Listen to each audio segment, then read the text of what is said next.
Colapsos colosales. ¿Qué será capaz de dar el Vaticano por el nombre del Papa? Rogers Cadenhead buscó una respuesta. Hasta la muerte de Juan Pablo II, este autodenominado acaparador de dominios, espacios en Internet, registró el sitio www.benedict16.com antes de que el nuevo nombre del Papa se anunciara. Cadenhead lo inscribió antes de que Roma se diese cuenta de que lo necesitaba.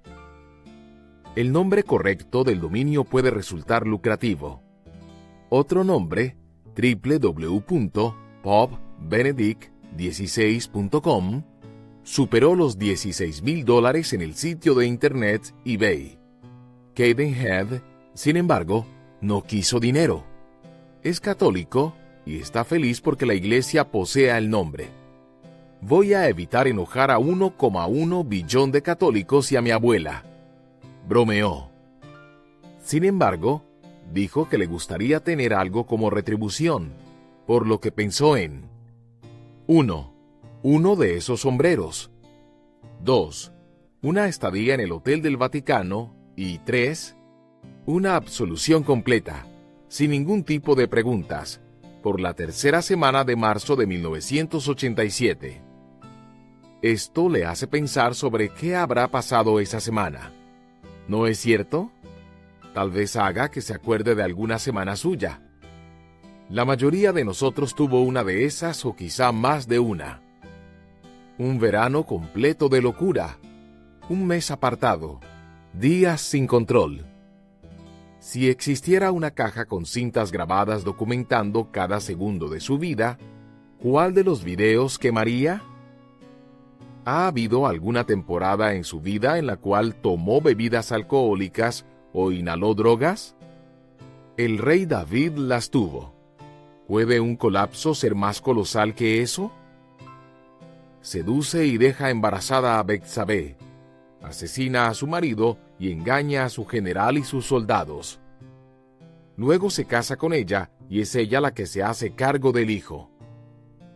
El encubrimiento aparece como total. Un observador casual no detecta ninguna causa para la preocupación.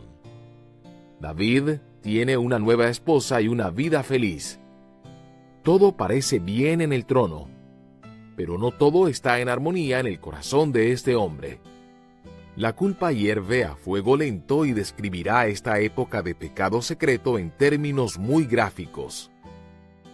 Mientras guardé silencio, mis huesos se fueron consumiendo por mi gemir de todo el día. Mi fuerza se fue debilitando como al calor del verano, porque día y noche tu mano pesaba sobre mí.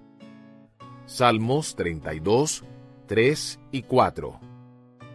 El alma de David parece un olmo canadiense en invierno. Desnudo, sin frutos, absolutamente gris. Su arpa cuelga sin las cuerdas. Su esperanza hiberna. Es una ruina que camina. Su desastrosa semana de marzo lo acecha como una jauría de lobos.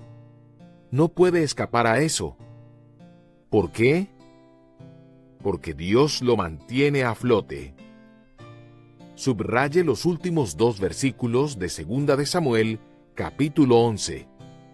Lo que David había hecho le desagradó al Señor. Con estas palabras, el narrador introduce un nuevo personaje en el drama de David y Betsabé. Dios. Hasta aquí, ha estado ausente en el texto o no ha sido mencionado en la historia. David seduce y no hay una mención de Dios. David trama y no hay mención de Dios. Urías está enterrado. Betsabé está casada y no hay mención de Dios. No se le habla a Dios y Él no habla. La primera mitad del versículo 27 atrae al lector en un falso final feliz. Después del luto, David mandó que se la llevaran al palacio y la tomó por esposa. Con el tiempo, ella le dio un hijo. Decoran el jardín de infantes y tratan de encontrar nombres en una revista. Pasan 9 meses. Nace un hijo. Y nosotros concluimos: David se salva por poco.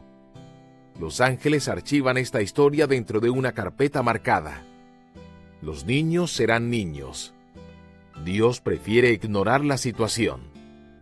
Y justo cuando pensamos eso, y también David, alguien da un paso desde atrás de las cortinas y es el centro de atención en el escenario. Lo que ha hecho el rey David disgusta al Señor. Dios no estará silencioso nunca más. El nombre no mencionado en el capítulo 11 domina el capítulo 12. David, el que envía, toma asiento, mientras Dios toma el control. Dios manda a Natán ante David. Natán es un profeta, un sacerdote, una especie de capellán de la Casa Blanca. El hombre merece una medalla por ir ante el rey. Él sabe lo que le ha ocurrido a Urías. David ha matado a un soldado inocente. ¿Qué hará con un sacerdote que lo confronta? Sin embargo, Natán va. Más que manifestarle el hecho, le relata una historia sobre un pobre hombre con una oveja. David, instantáneamente, establece la conexión. El protagonista de esta historia pastoreaba rebaños antes de conducir a la gente. Conoce la pobreza. Es el hijo más joven de una familia demasiado pobre como para contratar un pastor. Natán le cuenta cómo ese pobre pastor amaba a una oveja, teniéndola en su propio regazo, alimentándola de su propio plato. Era todo lo que tenía. Entra en la historia el rico insensato. Un viajero se detiene al lado de su mansión y se ordena una fiesta. Más que matar a una oveja de su propio rebaño, el hombre rico envía a su cuerpo de guardias a robar la oveja del hombre pobre. Ellos se introducen en la propiedad, arrebatan el animal y encienden la barbacoa. El vello en la piel de David se eriza. Aprieta los brazos del trono. Presenta un veredicto sin un tribunal. La resolución para el anochecer. Tan grande fue el enojo de David contra aquel hombre que le respondió a Natán: tan cierto como que el Señor vive, que quien hizo esto merece la muerte. ¿Cómo pudo hacer algo tan ruin? Ahora pagará 4 veces el valor de la oveja. Oh, David, nunca lo has visto venir. ¿No es cierto? Nunca has visto a Natán enderezando la horca o arrojando la cuerda sobre la viga. Nunca has sentido que ata tus manos por detrás, te conduce sobre el banquillo y te coloca sobre la trampilla. Solo cuando aprieta el lazo alrededor de tu cuello, tragaste. Solo cuando Natán ajusta la cuerda con las 4 palabras: tú eres ese hombre. El rostro de David palidece. Su manzana de Adán se estremece. Una gota de sudor se forma sobre su frente y se reclina hacia atrás en su silla. No tiene ninguna defensa. No pronuncia ninguna respuesta. No tiene nada que decir. Dios, sin embargo, recién está aclarándole su garganta. A través de Natán proclama: yo te ungí como rey sobre Israel, y te libré del poder de Saúl. Te di el palacio de tu amo, y puse sus mujeres en tus brazos. También te permití gobernar a Israel y a Judá. Y por si esto hubiera sido poco, te habría dado mucho más. ¿Por qué, entonces, despreciaste la palabra del Señor haciendo lo que me desagrada? Asesinaste a Urías elitita para apoderarte de su esposa. Lo mataste con la espada de los amonitas. Las palabras de Dios reflejan dolor, no odio. Trasuntan desconcierto, no subestimación. Tu ganado llena las colinas. ¿Por qué robar? la belleza puebla tu palacio. ¿Por qué tomarla de alguien? ¿Por qué el rico roba? David no tiene excusas. Entonces Dios sentencia una frase. Por eso la espada jamás se apartará de tu familia, pues me despreciaste al tomar la esposa de Urías elitita para hacerla tu mujer. Pues bien, así dice el Señor: yo haré que el desastre que mereces surja de tu propia familia, y ante tus propios ojos tomaré a tus mujeres y se las daré a otro, el cual se acostará con ellas en pleno día. Lo que tú hiciste a escondidas, yo lo haré a plena luz, a la vista de todo Israel. Desde ese día en adelante, la confusión y la tragedia marcan a la familia de David. Inclusive el hijo del adulterio muere. Debe morir. En las naciones circundantes se cuestiona la santidad del Dios de David. David había perturbado la reputación del Señor. Había manchado su honor. Y Dios, que celosamente protege su gloria, castiga el pecado público de David en un modo público. El infante perece. El rey de Israel descubre la cruda verdad en Números 32:23. Pero si se niegan, estarán pecando contra el Señor, y pueden estar seguros de que no escaparán de su pecado. ¿Le ha parecido cierto esto? Su tercera semana de marzo de 1987 lo ha estado acosando. ¿Lo ha infectado? Estos colosales colapsos no nos dejarán solos. Permanecerán en la superficie como un forúnculo en la piel. Mi hermano tuvo uno de esos una vez. En sus años en la escuela secundaria, tuvo una infección de esas. Un infeccioso pus rosado se localizaba en la parte posterior de su cuello, como un pequeño volcán Santa Elena.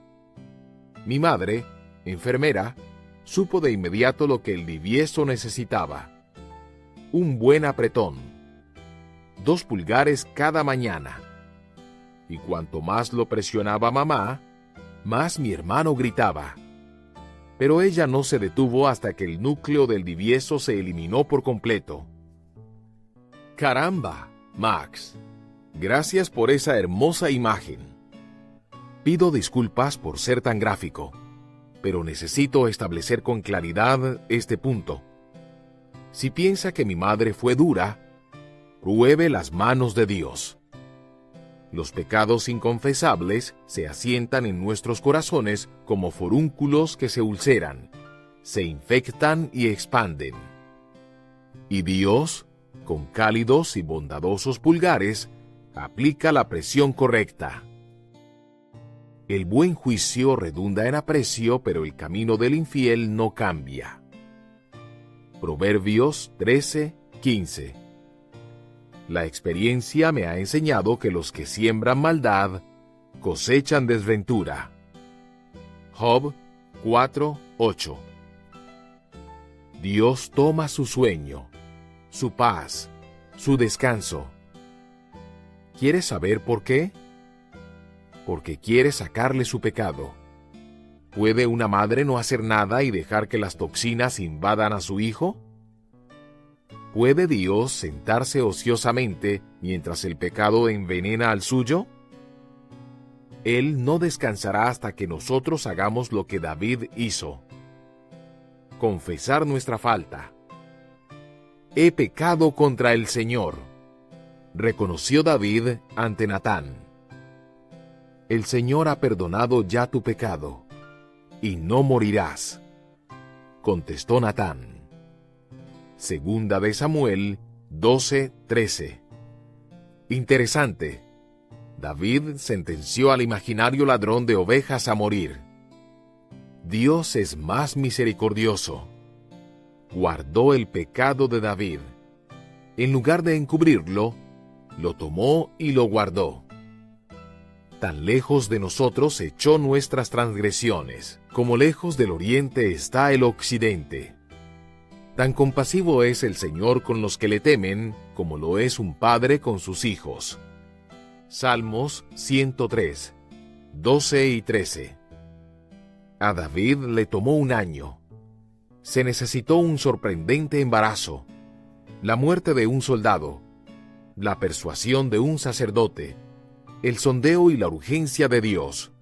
Pero finalmente el corazón de David se enterneció y confesó: he pecado contra el Señor. Segunda de Samuel 12, 13. Y Dios hizo con el pecado lo que hace con los suyos y con los míos: los desecha. Es tiempo de que usted ponga su tercera semana de marzo de 1987 a descansar. Prepare una reunión de 3 integrantes: usted, Dios y su recuerdo. Ubique el error ante el asiento juzgador de Dios. Permítale que lo condene, permítale que lo perdone y permítale que lo deseche. Lo hará. No será necesario que tenga registrado el nombre del Papa para que él lo haga.